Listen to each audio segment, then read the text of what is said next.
Hey everyone, this is Tim from YourSixTech. Today in this video, I'm going to show you where to find the option to factory reset your Steam Deck. So if you're having issues with it and you would just want to go ahead and reinstall like SteamOS, press the Steam button over here on the left, go on down to Settings, and then this will be under System.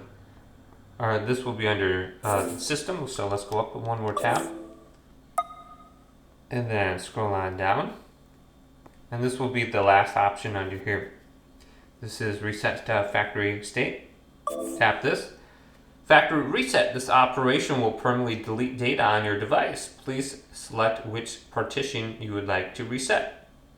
And then we have reset user data and configuration and reinstall SteamOS. So you have that option right here. If you're having a problem with SteamOS and you just want to completely get rid of everything, or if you're trying to sell your Steam Deck, just come to this section and it will wipe everything for you.